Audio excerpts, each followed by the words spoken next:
Research. I'd like to invite the Director of IIT Madras, Professor Bhaskar Ramamurthy, to make some remarks. A very good morning to all those assembled here, and a very, very happy New Year. On behalf of the Institute, I would like to take this opportunity to welcome all of you to this intense 5-day workshop on computational brain research.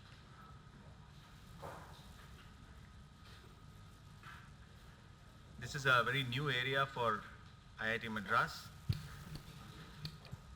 Our getting into this with a bang, so to speak, is entirely due to the vision of Mr. Chris Gopalakrishnan, who's sitting next to me here.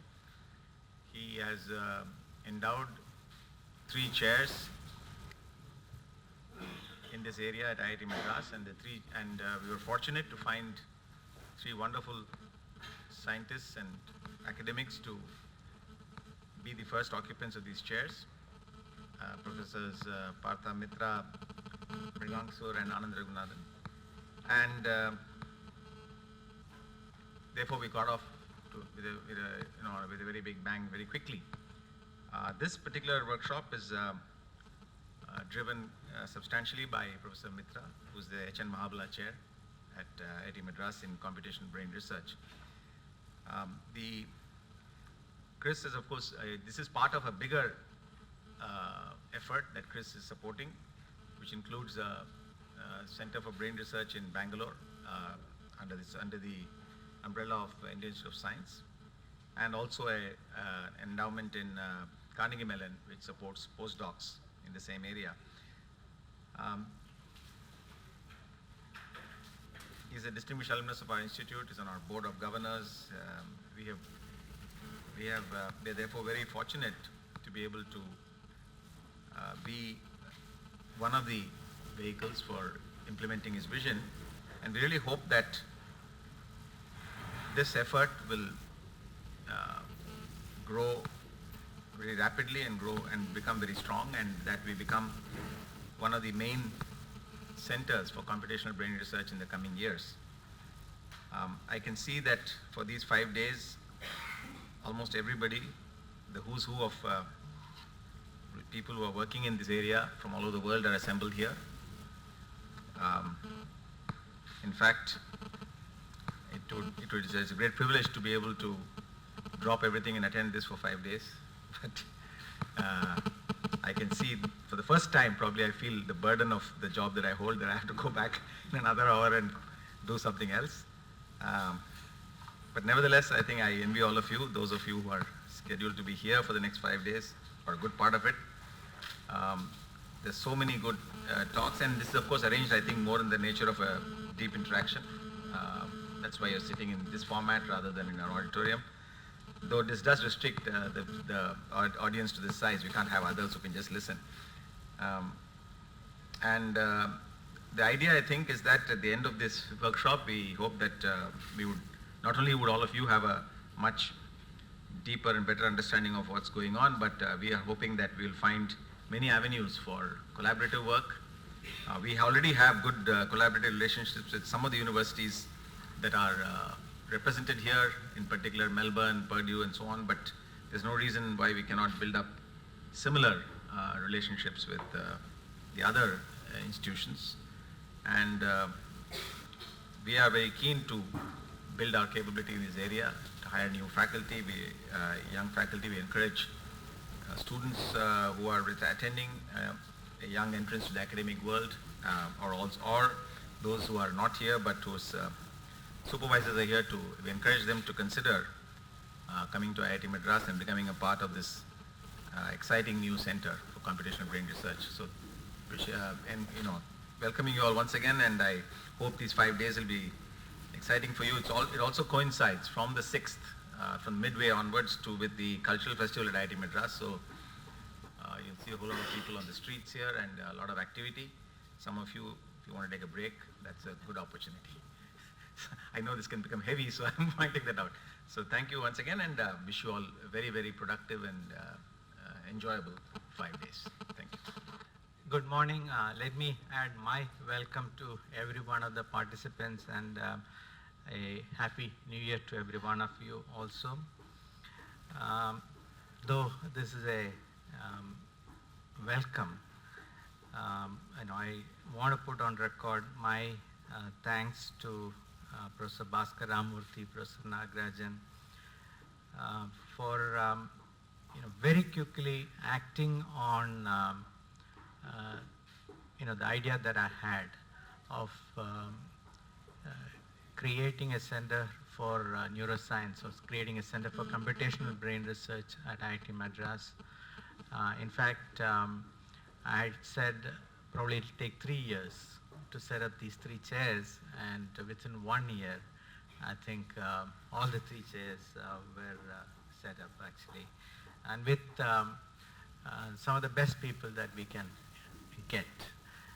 So I'm very excited, and I'm of course thankful to Partha Mitra, Mriganga Sur, and Anant Raghunathan for accepting, because without their wholehearted support to this, we wouldn't have gotten to the fantastic start that we are getting now.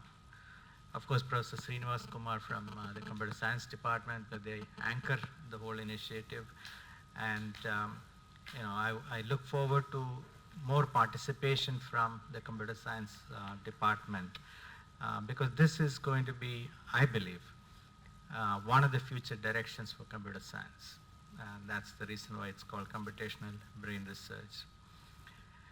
I don't, in this brief talk, I'm going to dwell a little bit on the history rather than on the technology side, or what I think are some of the challenges, which I will come back and do on 8th. And this is especially for many of the youngsters who are here. I got introduced to computers in 1977 at IIT Madras. I was doing MSc Physics here, and by accident, Professor Mahabala asked me to take a course on Fortran. Not a course actually, it's just I think you can call it some kind of introduction to Fortran, which was a free course that was offered in the campus. And I took that, got interested. Fortunately, I got into MTech Computer Science, and that changed my life. But besides that, if I look at the last 35 years, how computers have changed everything that we know, and in unimaginable ways. If you look back in 1977, I don't think anybody would have imagined how it would have changed. One of the ways in which it has impacted India is that, and now I'm talking about the economics around it, we have now 4 million people employed in IT in India, the second largest workforce in the world. Probably in 3 to 5 years, we will have the largest workforce in information technology anywhere in the world. Right now, US still has more number of professionals in IT, but pretty soon we will overtake that. It has created a $150 billion industry. It's 6-7% of India's GDP. It is 25% of our exports. So you can imagine the economic impact. The economic impact is not just in India. Every Fortune 500 company today has some part of their IT being done out of India. And many of them have their research and development facilities here in India because of the availability of high quality professionals. So clearly, this has been a transformational change that has happened in the country. Now we are seeing the impact of IT on day-to-day life. You can look at banking, healthcare, everything, education, everything is going to be transformed by IT. And as a country that's developing, the impact will be even more if we leapfrog, and I hope that we will leapfrog. Along with my colleague Krishnan, I did some research on the history of IT, and I thought I will share this with you today because I think this is, the result of some visionary people who thought that this indeed can transform India. So let me briefly share that actually. Yeah, I knew, probably from 1975, 76 onwards, but way back in 1955, see, the digital computer was introduced in 1945, but way back in 1955, Professor Mahalanobis at the Indian Statistical Institute installed two electronic machines, HEC 2M from UK and Ural 1 from USSR in 1958 at the ISI in Calcutta. Dr. Homi Bhabha, of course, we know him for TIFR and our research into Bhabha Atomic Research Center and things like that. But he also understood the importance of computers, and in 1955, a group led by Professor Narasimhan started building a pilot computer at TIFR. They built a larger full-scale computer in 1959, which was commissioned by our Prime Minister then, Pandit Jawaharlal Nehru, who called it TIFRAC, TIFR Automatic Calculator. And the TIFRAC actually compared well with the IBM 701, a computer for scientific calculations that was developed in 1952. Then fast forward, IITs of course were very instrumental. So IIT Kanpur had a seminal role to play in nurturing computer science education in India. In 1963, thanks to the Kanpur Indo-American program, KIAP, IIT Kanpur got an IBM 1620, probably the first computer that could be programmed using Fortran language. There was a 10-day intensive course on Fortran and numerical programming that was open to IIT Kanpur faculty and students. It was initially offered by a faculty from US.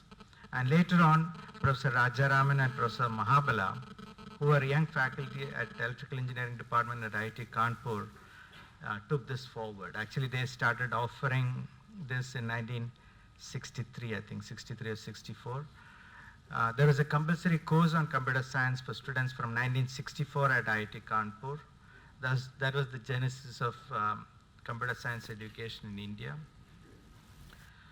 In 1964, an international conference on computing was organized at IIT Kanpur. This was actually led by Dr. Vikram Sarabhai at Space Research. So Homi Bhabha was involved, Vikram Sarabhai was involved. Computer Society of India was set up at the end of this conference. Then in 1966, IIT Kanpur launched the MTech course in electrical engineering with computer science specialization. So this was in 1966.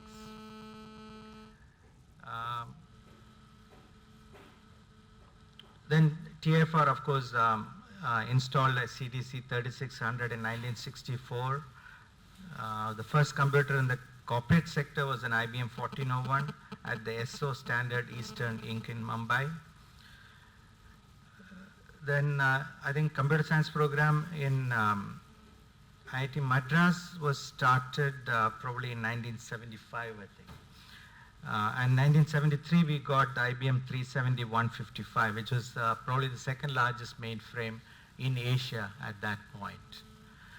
I'm saying this because I think this is what allowed us to be on par with a field that was just developing. 1945 was when the digital computer was introduced to the world, and we were there in 1955 through various efforts actually. And that built this industry that is today world class, employs second largest number of professionals. It's going to change our life, etc. Now, if I look forward, um, this is not over. I think we are going to see more exciting things in the next 35 years. And I think in the next 2-3 days, you are going to hear about all the exciting stuff that is potential that's going to happen in computing at the interface of biology, brain, computer science. Just, one or two areas, about which I'm excited about is one is the area of gene editing. In fact, with NCBS, and this is not public yet, pretty soon a program will be announced, which I'm also involved, accelerating the application of stem cell technology in human disease, or ASHT program. This involves, of course, NCBS, INSTEM, which is the Institute for Stem Cell and Regenerative Medicine, NIMHANS from Bangalore, Christian Medical College at Vellore. This is to look at how brain disorders can be, or accelerate a program for discovery in brain disorders using stem cells, actually. And there are so many exciting areas which are there in front of us. That's one which is one area which is exciting. The other area which is exciting is the whole program on generating electricity using solar power. Again, I feel that we can learn a lot from nature. If you look at photosynthesis and understand the process of photosynthesis, we are able to make these advances because of our advances in computing and ability to use computers to understand these fields better and use computers to actually accelerate not just the development, but use the computers as a tool for the developments that are happening in these fields. One last point, collaboration in research is extremely important, and I'm very glad that this program is being set up as a globally collaborative program. The collaboration allows to leverage the talent pool that's in India, which is on par with any talent pool anywhere in the world. Many of the people who are in this room, who now work outside India, have actually had their undergraduate or postgraduate studies in India and then gone abroad. So we understand the talent pool in India. Second is, by creating capacity and jump-starting research in India and participating in this global collaboration, we create more capacity for this research around the world. And more capacity means faster solutions, because these are problems that are facing all of humanity, not just India. So we get faster solutions and we get affordable solutions by India participating in this research. So it's a win-win scenario, and that's what is exciting for me. By having the large pool of talent that's available in India participating in this global collaborative research, bringing all the institutions in India together, we are able to look at more capacity, faster solutions, and affordable solutions. Now, from this workshop, of course, you have some goals and you have them with you. But from my side, I think we need to look at larger, more ambitious goals.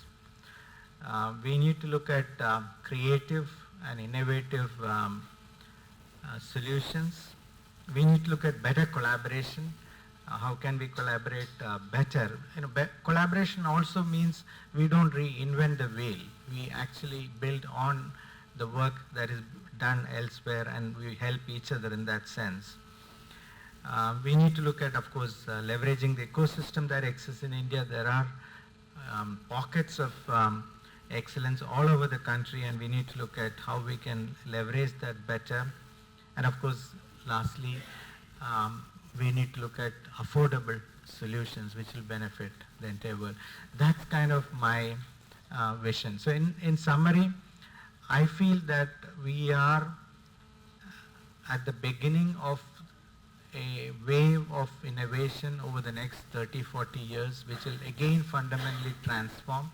It'll have huge opportunity to create significant benefits to society, significant economic opportunities, significant jobs. It will transform not just India, it transform the rest of the world. Every field is going to change, and we can actively, in India, participate and collaborate, create more capacity, faster solutions, more affordable solutions. That's what I'm looking at happening, kickstarting through this initiative here, and this workshop could be a key milestone. And I talked about at the conference in IIT Kanpur, CSI was formed at that point. These are fundamental, these are important milestones, and this workshop could be one such milestone when we look back 30 years from now. Thank you all very much.